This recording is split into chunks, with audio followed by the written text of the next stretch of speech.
The Federal Reserve announced last week that inflation is on its way down.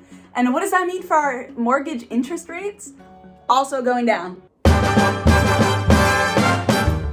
This past week has been one of the best weeks to be a home buyer in the area than it's ever been over the past few years. But how long will that really last? Let's think about it for a second. The interest rates are hovering around 5% now, which is very on par for what we saw 2017 through 2019.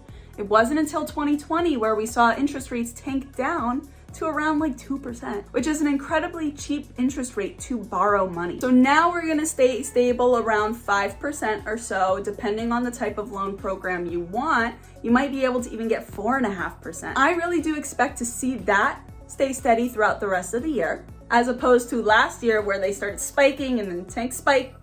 Really don't think we're gonna see that again this year. I do think we are going to see the inventory increase. My brokerage alone just had 20 new listings signed up this past week, which is already a significant influx of homes going on the market. So where is that going to go as we really head towards the spring selling season, where it's typical to see a lot more inventory than we do now?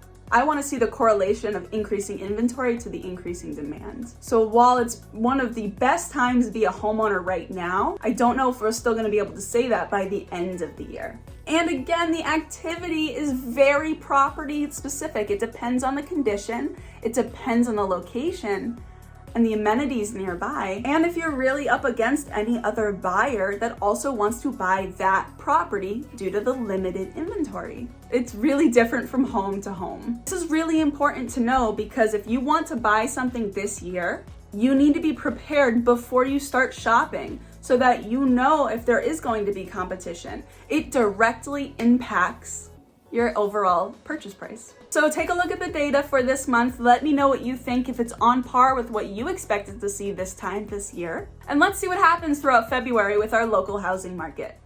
Thanks for watching.